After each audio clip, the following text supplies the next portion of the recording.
All righty, guys. Hey, I'm sorry that I missed you guys the last couple of weeks. 2 weeks ago, man, I was sick. I had like some kind of stomach thing going on, and it really put a damper on my day. And then last week, life just took over, and I got swamped. And to be honest about it, I looked up at the clock and I was like, "Holy smokes, it's 12:15," and I didn't even do my video for the guys. So anyway, I apologize for that. But life is dynamic. That is one of the great things about um, you know being in business, entrepreneurism, and all that stuff. It teaches you that the best laid plans are subject to change. So anyway, we're back. We've got about 3 minutes before the top of the hour, so we're going to run through some things today. I appreciate you guys sticking with me. As always, guys, if you're unable to make the live video, I like it for you guys to be in the live video because it gives a bit of back and forth interaction, and I like that. But if you can't do that, I totally understand. Like I said, life is dynamic. I understand you guys have got lives and businesses and all that stuff of your own. And so you can always catch the replay on YouTube, and I'll upload those, make those available in the group for everyone. So today we are going to be talking about funnels. And again, I started this off back in January with the idea of it being a SEO Accountability Group. And it's sort of morphed into more of just sort of a general marketing advice channel, I guess. I'm just going to tell you guys I'm going to take what I'm doing in my personal business on a day-to-day and a week-to-week basis, and I'm just going to talk to you guys about it, and hopefully some of that will not only resonate with you, but also provide you guys with some nuts and bolts and sort of tactical things that you can do in your own business to help grow your marketing and your effectiveness and all that. So today we're going to talk about funnels. We're going to talk about the importance of them. We are going to talk about some of the errors that I have seen in my years of doing marketing consulting. Most people make some of the same mistakes. I know I did when I first started doing marketing. I've made some of these same critical mistakes that a lot of you guys make. And maybe you're making them right now, or maybe you're making them because no one has ever sort of explained to you the way that you should be doing things. And so maybe that's what it is. So we'll go through these, and I will explain to you guys a little bit about my observations when it comes to marketing and sales funnels. So I'm just going to run through here really quickly, and I'm going to read you the textbook definition of what a sales funnel is. A sales funnel is a marketing term used to capture and describe the journey that potential customers go through from prospecting to purchase. Now, I want you to think about that for a minute. They're starting with prospecting to purchase. And my strategy is a little bit different than that because I don't think the funnel ends with the purchase, and we're going to talk about that in depth. A sales funnel consists of several steps, the actual number of which varies with each company's sales model. And that's true. And I'm going to switch over here really quickly to the screen that is going to show you guys. This is what you would see in a typical sales funnel, and it starts with awareness. And if you think about some of the things that I've talked about before with you guys, before someone can do business with you, they have to know, trust, and love. And really, you can divide your funnel into those three sections. And the know part is what you see represented here in the awareness section. And the definition for that is marketing campaigns and consumer research, events, advertising, traditional blogs, webinars, direct mail, viral campaigns, social media, search media, search, media mentions, and more. So that's really sort of the information that that you're going to put out into the world so that people can know about you, or the steps that you take in order to build awareness. This is the lead generation phase, right? This is where people find out about your company and make the decision to come in contact with your company. The next stage is going to be the interest phase. That includes engagement and introduction to your positioning, your value statements. This is again, sort of the know part. And it overlaps a little bit, because really in the lead generation phase,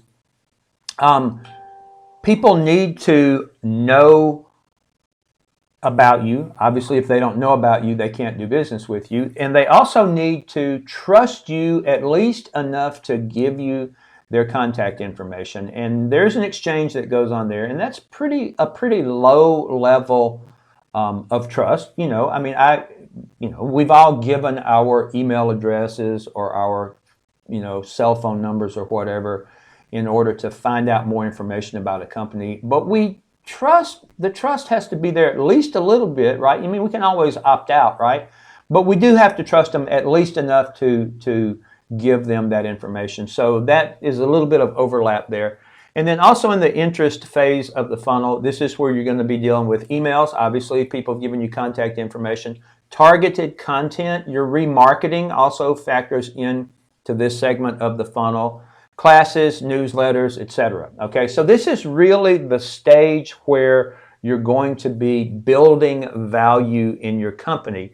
And then the next phase of the funnel is lead nurturing. And this is your drip marketing campaigns, your follow-up campaigns, your telemarketing campaigns. How are you continuing to stay in touch with people between this low-level trust exchange, meaning they gave you their contact information, and then sort of a deeper level of trust where they're interested in transacting with your company, doing business with you, paying you, placing an order, giving you money, et cetera, et cetera. Consideration phase is what we're talking about here in this lead nurture, and that includes, again, product information, any specials that you might be running, your automated email campaigns, case studies, free trials, anything that you can provide to this warm lead now in order to move them further along in the funnel. Okay? The next is in the intent phase, and again, there's a little bit of overlap there between the consideration phase and the intent phase. In the intent phase, things like product demos, shopping carts, sales ads to the nurture system. So here's one of the things that I think is very important. When we're talking about follow-up marketing, when we're talking about remarketing, when we're talking about drip campaigns, lead nurture campaigns, and stuff like that, especially as it relates to boudoir photography, there's a certain amount of fear and trepidation that goes on in the minds of clients, especially if it's people who have never done this type of thing before. Maybe they've never been in a vulnerable position with someone that they don't know intimately. Fortunately, in our business, we operate as a team, so the whole male photographer thing, I've actually never really experienced any issues with people who are just like, it's a male photographer. I've just never experienced that. I know a lot of guys in the groups talk about, how do you break down this barrier that exists for males in the boudoir photography business. I've actually never experienced that. Like maybe one time I had someone, and this wasn't even really a client, we were really sort of at the top of that funnel in the no phase. And I talked to a lady at an event, and she said something to the effect of, well, my husband's not really comfortable with me posing with a male photographer. And I'm just like, okay, that's fine. Absolutely no pressure. If you guys change your mind or whatever, let me know. But I think my wife and I, because we operate as a team, I think we sort of break that barrier down a little bit. In fact, we had a video consult with a couple last night. And, you know, we really lay out in specific terms what my job is and what my wife's job is and how we function as a team. And I think that goes a long way to breaking down that sort of fear and trepidation barrier that sometimes can exist with people. And that is, you know, part of that know, trust, and love thing. The know part, that's simple to do, guys. You can use YouTube ads, you can use Google keyword ads, you can use Google Display Network ads, you can use TikTok videos, you can use Instagram. There's so many ways that you can satisfy the know phase of things, and that's really just getting your brand out in front of people. The trust phase is a little bit different, and when it comes to building that funnel, let me check over here really quickly and see what we've got going on with our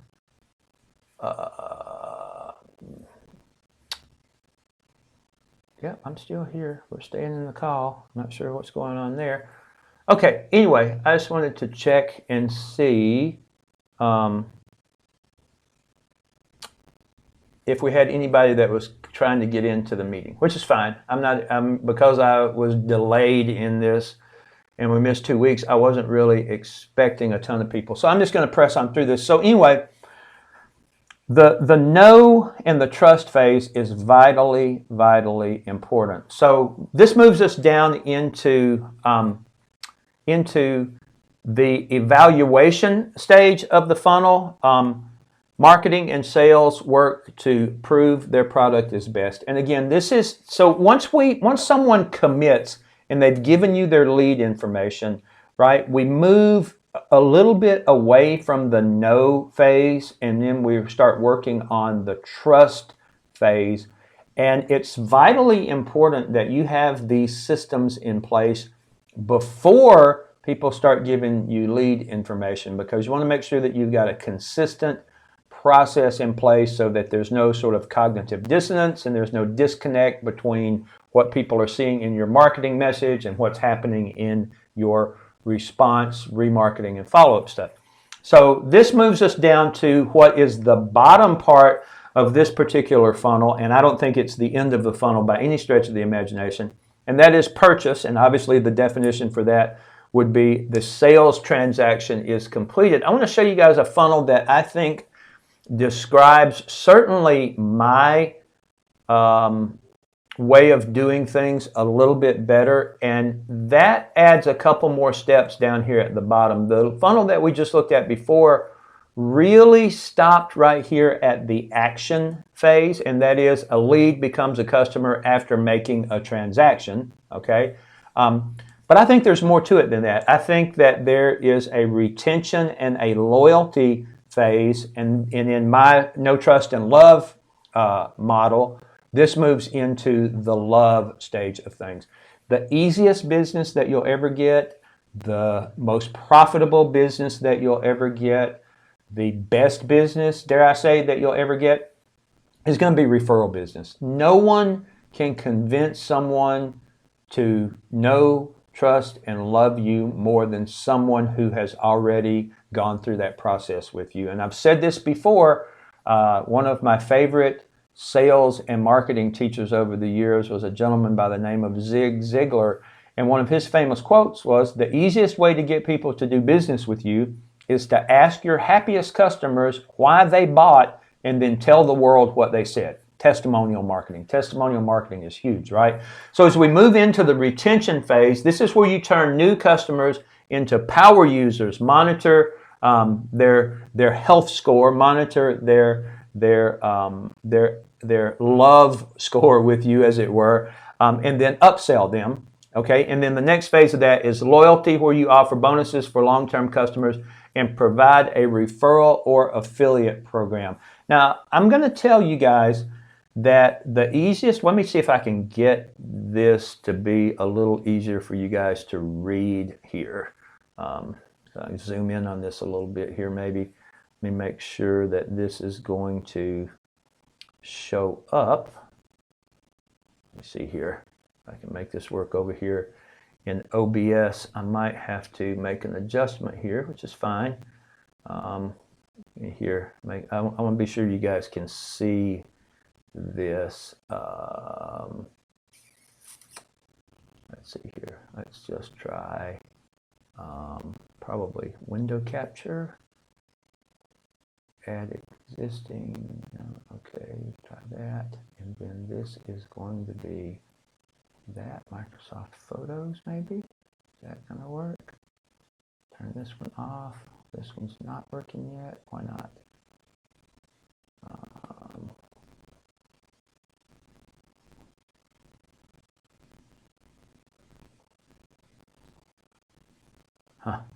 Okay, for whatever reason that's not working. So we'll just deal with the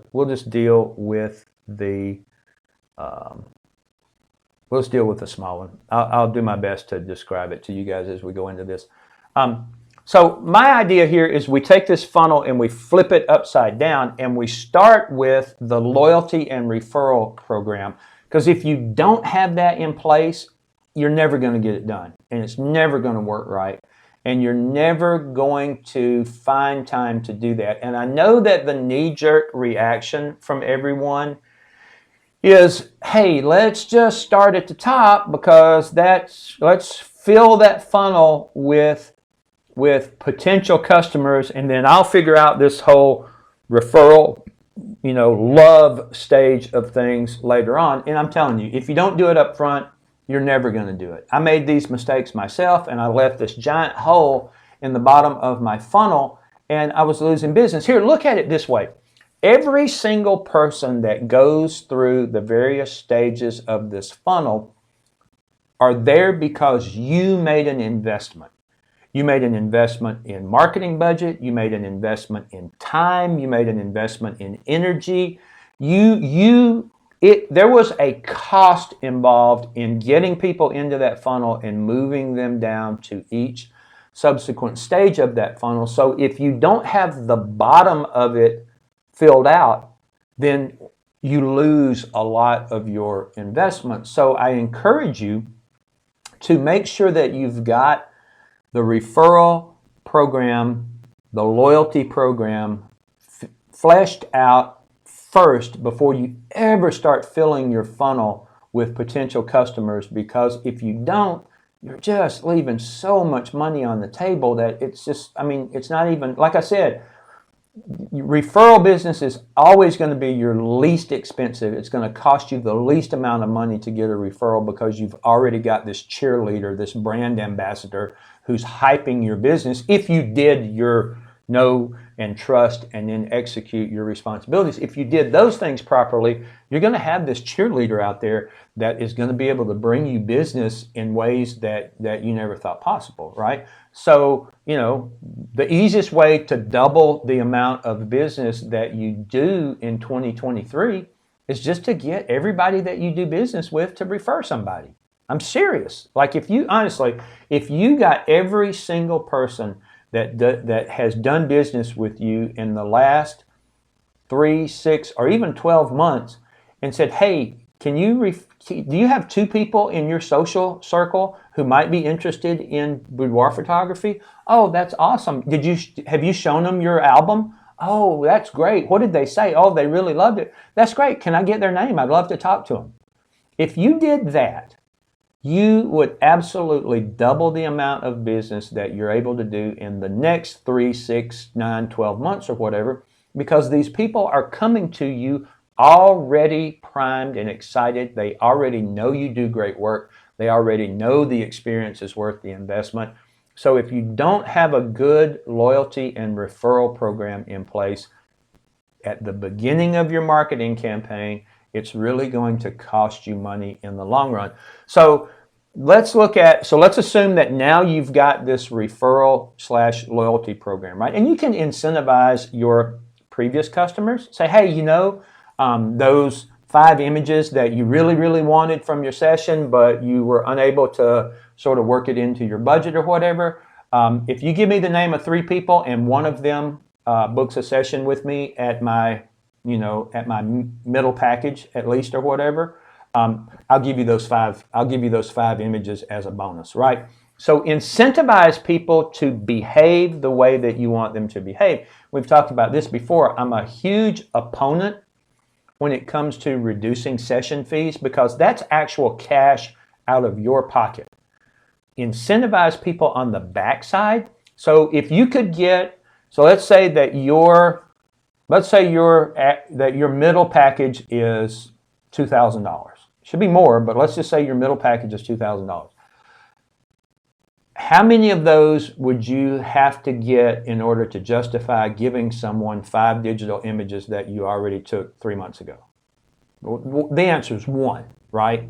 Even at your lowest package, your answer would be, oh yeah, if I could book 1 session, regardless of what the cost of it was, then I would definitely give someone 5 images. Or, if you can give me, the name of 3 people who might be interested, I'll add, whatever, 2 spreads to your album or whatever. You decide what might be a good incentive for your client base in the way that you do your sales, so that you're giving them a loyalty incentive for doing this. And I promise you, these people will book with you faster and easier, and they will spend more money than you could ever imagine because they're already there. They already believe what their friend told them. They saw the beautiful pictures. They saw the emotion that their friend or coworker or relative or whatever experienced. So make sure you've got your loyalty and your referral program in place. Again, retention. How are you marketing to people who have already done business with you? If you're exclusively a boudoir photographer, then how often are people coming back to do business with you? We have repeat customers because we do a bit more than boudoir, right? So we have customers that come to us for other photography needs. So having a retention program in place is super important. Even if you only do boudoir, because you don't have to look very far into groups or explore someone's business very much to find people who say, oh yeah, I have people who do boudoir sessions with me every year or every other year or every 3 to 5 years or whatever. So my question in this is, what is your retention program? How often are you communicating with people who've already done business with you to encourage them to come back and do business with you? Again, the absolute easiest people to get to do business with you are people who have already done business with you and they're happy with their products and their experience and stuff like that. So instead of going out into the world and seeking new business constantly, I would say that a solid 15% of your business this year should come from previous clients, right? So if you're doing a Valentine special, why wouldn't you offer the first 5 spots, based on however many you're booking for the Valentine season? Why wouldn't you offer the first 5 spots to people who've already done business with you? Again, hey girl, it's been 3 years since you came and did your boudoir. I know life has changed and things have changed and it's time to get back in, blah, blah, blah, blah, blah. Whatever your message is, in order to encourage those people, I would say 10 to 20% of your business in a calendar year should come from people who did business with you, in the past. Certainly at least in the last, 3 years anyway. So having a good drip marketing campaign in place for current customers to build retention in them is also a great way, because again, you already paid, you made the investment to get those people in the funnel. So let's make sure that we're squeezing as much juice from the lemon as we possibly can. I just want to pop over here and check the meat real quick and make sure we don't have anybody else waiting in the lobby. So now as we move down through, I love it when it does that. Now that we are moving, here we go, down on the right page, moving down through the funnel, or moving up through the funnel now. So we've decided that having a referral program in place initially, super important. Having a loyalty and retention program in place before you start your marketing campaign. Super important. Then we need to look at conversions, right? What are we doing? What do we have in place to make it super easy for someone to convert? And this puts us right here at the action stage of the funnel. Again, I encourage you to look at funnels from the bottom up and not necessarily from the top down, because if you don't have each of these pieces solidly in place, you're going to have leaks in your funnel, right? And you don't want to do that, because that just leaks in funnels mean lost revenue. So how do you make it easy for your customers to buy from you? And only you can answer that question. You have to look at, what are you doing? Can someone go on your website right now and within a few clicks book a consulting call with you, book an appointment with you, make a purchase from you? Or is it complex and convoluted, and are you losing business because your system is too analog? Is the only thing that I can come up with, right? We need to make things super simple digitally with people. Obviously, getting these people into the analog world, and what I mean by that is, getting them on the phone, getting them on a Zoom appointment, getting in front of them is always going to be the best way to get conversions. And we can talk about that in depth. In fact, we'll probably do a video here in the near future on the best way to handle Zoom calls, or the best way to handle phone calls, or the best way to handle face-to-face meetups. Personally, I believe that the absolute best thing that you can possibly do is schedule a face-to-face meetup, especially if you have a nice studio space. If you have a studio space, they can come in, they can tour the studio, you can sit down with them, you can have coffee, you can talk about things. They're surrounded by the environment that they will be in when they book their session. They're seeing beautiful images on the wall. You've got albums for them to look at. They are immersed in the experience already, and that will just drive a hunger for them to purchase the entire experience. Second to that, I think getting them on a Zoom call or some sort of a live video is the second best thing that you can do, because that gives you two-way communication.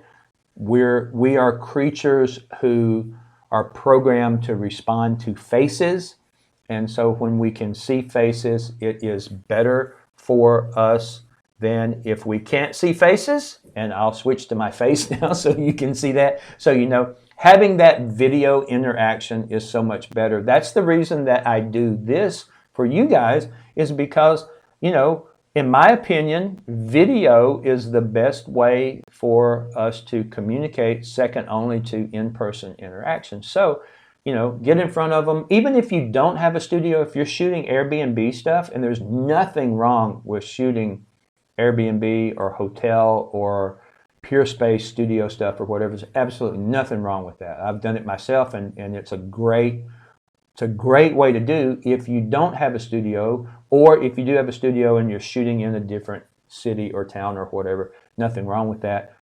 Hey, meet at Starbucks. Bring your iPad or bring your laptop or whatever, and give people that quasi studio experience, right? And you're still face-to-face with people. You can still feel the energy. They can respond to the vibrations in your voice. There's just no replacement for face-to-face contact. And I know that that's not always easy or not always doable for a lot of people. So second to that, get them on a Zoom meeting so you can show them. Have PDF stuff available that you can send to them so that they can go through. Use OBS. It's free. That's what I use here. It's pretty simple to figure out, and you can switch between different presentations so that you can give people a good presentation, and you can guide them in the direction that you want them to go. Second to that, tertiary, is to get them on the phone. The phone is way better than texting or email or, instant messenger or whatever, because again, you can respond to voice tone and inflection, and they can do the same thing. And hearing something in the audio channel is much better than reading it, because we just lack an element of warmth and connection in that. But a lot of people have success with booking through Messenger. I think a lot of times, though, they miss part of the dynamic. So anyway, that's my opinion on that. I won't get too deep into that. So right now we're looking at the stage of the funnel where the lead becomes a customer. Just make sure that your website is set up so it makes it easy for people to do that. I mean, there are tons and tons of options out there. Google Calendar has, look at the free suite of Google tools and dig in deeply in that. I think everybody who does business should have a Google Voice account, obviously Gmail, Google Calendar, Google Meet, which is what I'm using for this right now. So use the free Google tools that are out there, because there's a lot of them and they're very robust. And when you factor into that some of the process automation stuff that you can get from companies like Zapier and Twilio and stuff like that, it just makes it so much easier to build a robust system. Make sure that you are making it as easy as possible for people to move into that customer stage. That brings us up to desire. Focus on your unique selling points and your value proposition. Why? Why should I do business with you versus doing business with someone else? What makes you unique? Why should I pay you $1,000, $2,000, $3,000, $5,000 for a boudoir session when Sally is over here on the other side of town with her Canon Rebel T7i, and she's doing boudoir sessions for $79 and giving me all the digitals? So why should I come to you versus going to her? I'm not a big fan of justifying my pricing. My prices are what my prices are, and there's a long list of reasons that my prices are what they are. Some of that is, personal, my personal financial goals, my business goals, the fact that I provide, in my opinion, the highest quality products that you can possibly get in this industry. Our albums are impeccable. Our USB drives are gorgeous. I mean, everything that we provide, the moment that you touch it, it screams quality, it screams luxury. So that is one reason that our prices are what our prices are. And personally, I believe that we provide an experience that you can't get anywhere else. And experience has value. And so I don't spend a lot of time justifying my prices, because I don't feel that I need to. My experience and reputation certainly supports, I probably am not charging enough if I were going to be honest about it.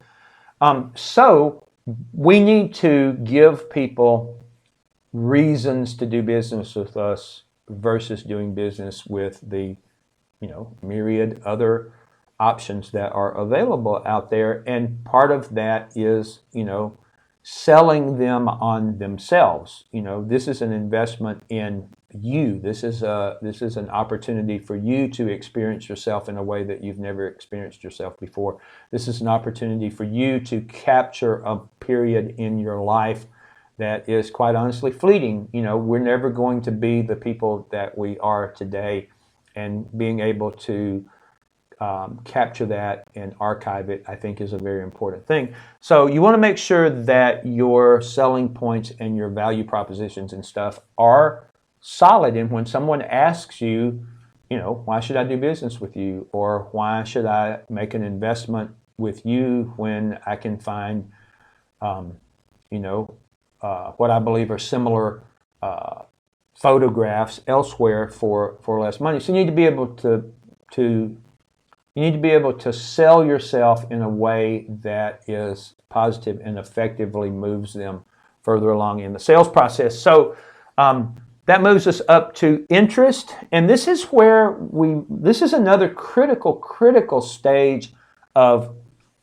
the funnel and the process that I think a lot of people miss out on or scrimp on or don't do at all.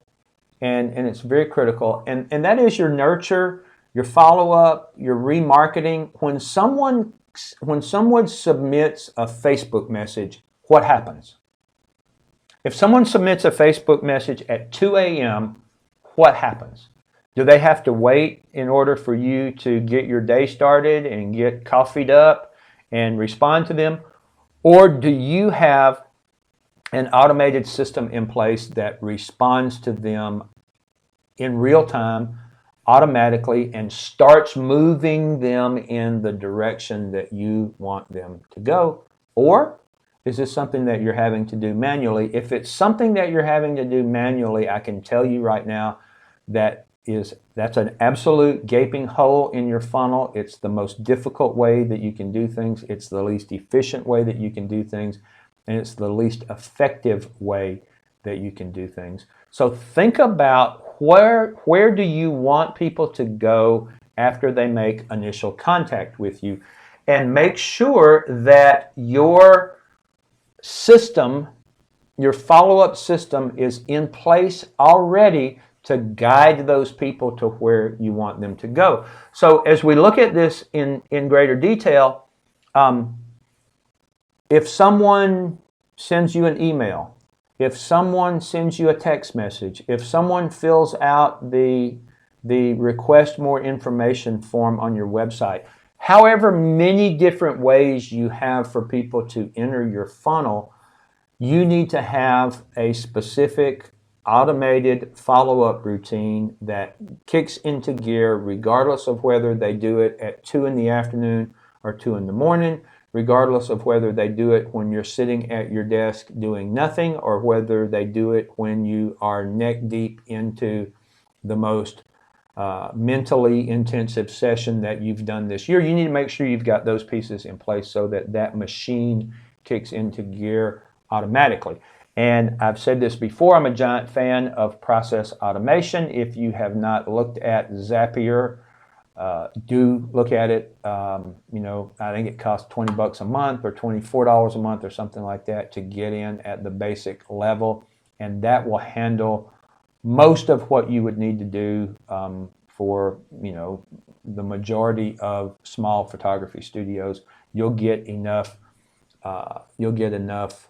actions out of that in order to do what you need to do. And look at some different ways to integrate that with Facebook Messenger and to integrate that with Gmail and some of the things that are out there, so you can start to build an automated attendance system to guide these people to where they want you to go. Nurture leads with targeted content such as email sequences and newsletters, exactly what we've just talked about. Email sequences also include, in my opinion, text messaging sequences or instant messenger sequences or whatever. Where do you want those people to go? What's the first 3 things people need to know about your business in order to move them into the desire phase of the funnel? You can answer that. I'm not sure how your marketing strategy is formed, but you need to be able to articulate that, and then you also need to be able to turn that into actionable and effective things. Awareness, that brings us to the top of the funnel and the last thing that you need to do after you have all of these other pieces in place, and that's run ads. How are you advertising? Are you doing the Facebook private group thing, which is very, very popular in the boudoir guru teaching space? Part of that is because it is probably the least financially expensive way to do things. In my opinion, it can be extremely time consuming. I don't do the Facebook. We do have a private Facebook group for our boudoir clients and potential clients and all that stuff, but that's not my primary marketing avenue. If that's your primary marketing avenue, we need to talk, because I think that it is, number one, insanely risky to hitch all of your horses to a single Facebook group. Facebook has demonstrated over the years that they are extremely unreliable. The algorithm can decide that it hates boudoir photography right now, and you can wake up tomorrow and your group can be gone forever. Your account can be hacked and gone forever. There's so many reasons to not strictly do Facebook group marketing that I can't even begin to list all of them. Is it a good component in a holistic marketing strategy? Absolutely. And I'm never going to tell you not to do that, just simply because if you're a new photographer and your marketing budget is zero, the easiest and the fastest way to start getting business is to build a group and nurture within that group. I believe that wholeheartedly. Now, I will say this about some of the information that's out there regarding how to populate a Facebook group. And one of the things that I have seen over the years is start your group and invite everyone you know, and I think that's horrible advice. Because here's the thing. How many people in your social circle are ready, willing, and able to buy your most expensive package? Maybe it's tons of people. Maybe you're one of these people who only hangs out with people who, have tremendous disposable income. And if that's the case, great. Invite everybody that you know from your soccer club or whatever it is that wherever your social circle centers around. But for most people, especially I think most people who are getting into the business initially, your social circle is probably not your best customers. And so what happens is you wind up with a group with 100 or 1,000 or 3,000 people in it or whatever, and then you find frustration because you're meeting pricing challenges and objections from the people in your group, and that's because you're chasing $100 clients with $1,000 offers, and it's always going to provide. It's never going to provide you with the response that you're wanting. So if you're going to do the Facebook group and you have a little bit of marketing budget, I recommend that you target market people who are in at least the top 25% of the income pool in your area. I recommend that you target people who are interested in luxury brands, Lexus, BMW, Mercedes, Louis Vuitton, Coach, etc., etc. So that way you're populating your group with people who have a higher potential of being able to purchase your most expensive package. You'll find that you meet price objections much less often in that than if you just invite everybody that you know, assuming that most of the people that you know are probably not going to be $5,000 boudoir clients. So that's my spin on Facebook groups. I think they can be very effective if you populate them correctly. If you don't have at least $1 a day for a marketing budget to spend on building your Facebook group with people who have the highest potential to buy from you, you're going to find that it's a bit of an uphill struggle. And I would never recommend that you only use that as your only source of lead traffic, because it's dangerously irresponsible, in my opinion. My greatest ROI comes from a combination of Google keyword ads and then YouTube pre-roll videos and Google Display Network remarketing. I have run hundreds of thousands of dollars in Facebook ads over the years, and this year I'm actually rebuilding some Facebook campaigns. I completely stopped doing Facebook ads for about 3 years because of several things. Number one, Facebook's unreliability, and number two, Facebook has some political positioning that I don't necessarily agree with, and it is very difficult for me on a personal ethics side of things to invest money to support a company that does some of the things that Facebook does. I think Facebook is a horrible company when it comes to the way that they treat users. And so it becomes very difficult for me to support them with my money when I don't agree with a lot of things. But I do think that I have found a way to produce leads from Facebook that will be profitable for my company. And honestly, sometimes I have to ignore personal leanings in order to have a profitable business. And so anyway, that's all I'll say about that.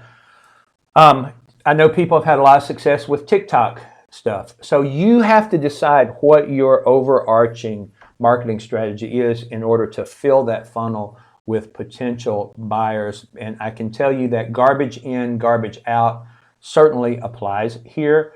The higher the quality of people, the higher the quality of traffic that goes into the top of your funnel, the higher quality of responses that you're going to get throughout the entire funnel, and just the easier it's going to be for you to do business and for you to be successful. So we're closing in on a little over 45 minutes on the video here. I try to keep this right at or under an hour, just because, well, number one, because my Google Meet expires after that, and so I try to keep it at an hour. And it's honestly hard for me to talk. I know you see my throat's getting dry and I keep drinking water. It's hard for me to talk for a solid hour, and it's hard for your attention to stay focused, beyond that point.